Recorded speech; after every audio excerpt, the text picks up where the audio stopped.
दिल्ली में फिर एक बार कोरोना वायरस के मामले लगातार बढ़ते जा रहे हैं और जिस पर दिल्ली के मुख्यमंत्री अरविंद केजरीवाल ने खास प्रेस कॉन्फ्रेंस करी, जिसमें बताया कि किस तरीके से दिल्ली में लगातार कोरोना वायरस के मामले बढ़ते जा रहे हैं, जिससे दिल्ली वालों को अब और सख्ताई बरतनी होगी।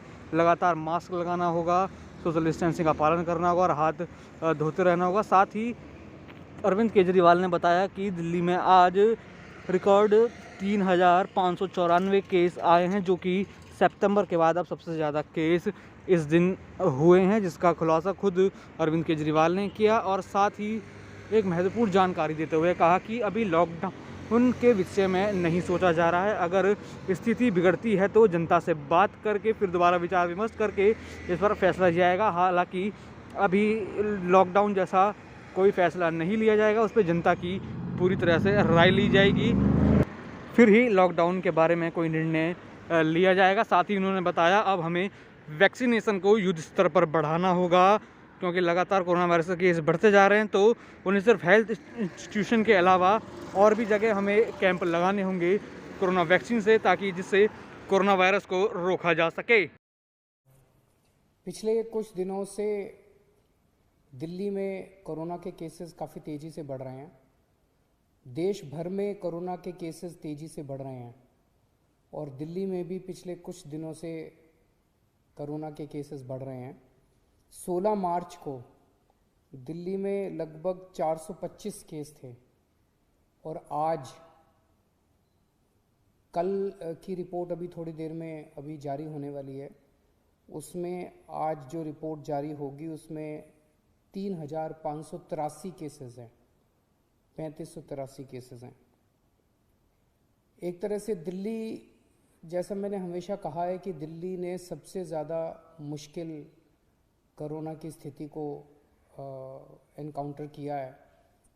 दिल्ली के लिए ये चौथी वेव है, देश के लिए ये दूसरी वेव हो सकती है, लेकिन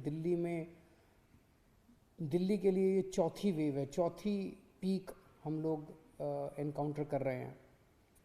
लेकिन ये वाली पीक में जो देखने को मिला है कि एक्सपोनेंशियली इंक्रीज हो रहा, बहुत तेज़ी से केसेस दिन ब दिन इतनी तेज़ी के साथ केसेस बढ़ते जा रहे हैं। ये चिंता का विषय है, लेकिन घबराने की ज़रूरत नहीं है।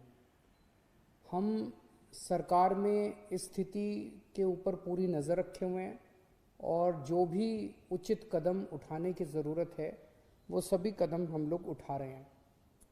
इसको पूरा जो डेटा हम लोगों ने देखा है उसके हिसाब से ये केसेस तो बहुत तेज़ी से बढ़ रहे हैं, लेकिन इस बार ये जो कोरोना की चौथी वेव आई है ये पिछली वेव से कम सीरियस हैं। कम सीरियस मतलब कि एक तो मौतें काफ़ी कम हो रही हैं और दूसरा लोगों को अस्पताल में और लोगों को आईसीयू में जो भर्ती होते हैं वो काफ़ी पिछले उसके मुकाबले काफ़ी कम हैं।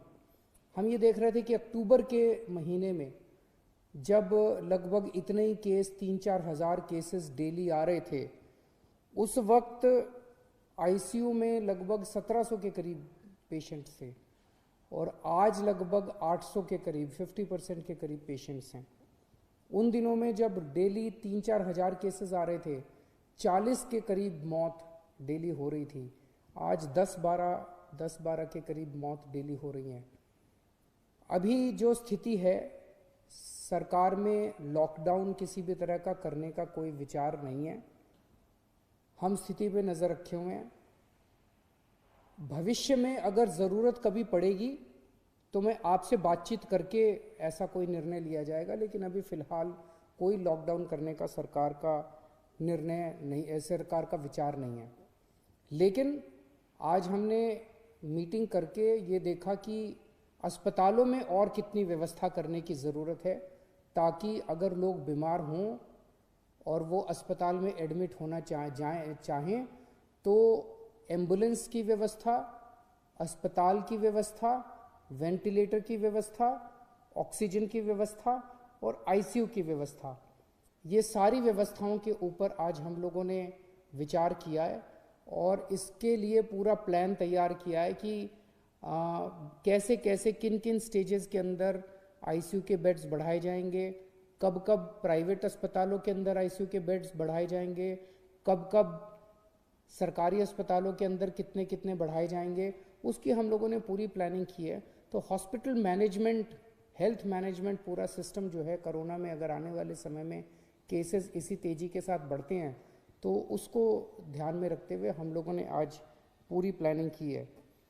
मुझे लगता है कि हमारे सामने मोटे मोटे तौर पे 3 काम हैं।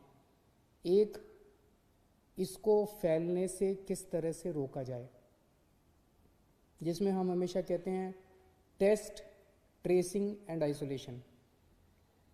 उसको बहुत एग्रेसिवली अब किया जा रहा है और जहाँ जहाँ कंटेनमेंट जोन्स बनाने की ज़रूरत है वहाँ कंटेनमेंट जोन्स बनाए जाएंगे और इसको फैलने से रोकने की कोशिश की जाएगी। लेकिन इसमें सरकार का रोल तो शायद बहुत कम है। सबसे बड़ा रोल जनता का है, सबसे बड़ा रोल आपका है। हम दिल्ली वालों ने पिछली 3 पीक्स को कितनी खूबसूरती के साथ टैकल किया और हम कामयाब हुए। मैं आज आपसे सबसे हाथ जोड़ के प्रार्थना करता हूँ कि फिर से वापस मास्क पहनना चालू कर दीजिए। इसको मास्क को यही एक चीज़ है, मास्क पहनना, सोशल डिस्टेंसिंग और अपने हाथ लगातार धोना। ये अगर हम करेंगे तो इसको फैलने से रोक सकते हैं। हमें 2 दिक्कतें आ रही हैं। एक तो ये कि केंद्र सरकार ने गाइडलाइन की है कि जहाँ भी वैक्सीनेशन होगा वो केवल और केवल अस्पताल या हेल्थ फैसिलिटीज़ के अंदर हो सकता है। उसमें शुरू में ये डर था कि अगर वैक्सीनेशन के कुछ साइड इफ़ेक्ट हो गए, कोई रिएक्शन हो गया, तो वहाँ पे तुरंत कोई फैसिलिटी होनी चाहिए ताकि उसका इलाज किया जा सके। लेकिन अब तो 4 महीने हो गए, 3 महीने हो गए लगभग वैक्सीनेशन करते हुए। कल बता रहे हैं 71,000 हमने वैक्सीनेशन किए, जिसमें 4 लोगों को थोड़ा बहुत वो हुआ रिएक्शन वगैरह और वो ठीक हो गए, घंटे 2 घंटे के अंदर वो लोग ठीक हो गए। तो अब ये तो सामने आ गया कि ये सेफ़ है। तो अगर ये सेफ़ है तो केंद्र सरकार अगर हमें मास लेवल पे वैक्सीनेशन करना अलाउ करे तो हम कम्युनिटी सेंटर्स में, स्कूलों के अंदर, मतलब कई 100 हज़ारों हम फैसिलिटीज़ क्रिएट करके इसको युद्ध स्तर के ऊपर वैक्सीनेशन ड्राइव शुरू कर सकते हैं। और अगर युद्ध स्तर के ऊपर वैक्सीनेशन ड्राइव शुरू की गई तो मुझे लगता है कि कोरोना को कंट्रोल करने में हम लोगों को मदद मिलेगी। उसकी हम पूरी, इसके बारे में उचित व्यवस्था की जा सकती है कि जहाँ जहाँ करेंगे हम एम्बुलेंस का इंतज़ाम कर दें, वो तुरंत कोई फर्स्ट एड का इंतज़ाम कर दें, उनको अगर किसी को बाई चांस कोई रिएक्शन वगैरह होता है तो उसको देखभाल करने का इंतज़ाम किया जा सकता है। लेकिन अगर हम नॉन हेल्थ फैसिलिटीज़ में अलाउ नहीं करेंगे तो इसकी एक सीमा है जिसके बियॉन्ड हम नहीं जा पाएंगे। और दूसरा ये कि अब ये उम्र 45 साल की उम्र वाला क्लॉज हटा के और सारी जनता को एक साथ वैक्सीनेट, युद्ध स्तर के ऊपर वैक्सीनेशन करने का कार्य कर देना चाहिए ताकि हमें सबको इससे निजात मिल सके, कोरोना से निजात मिल सके।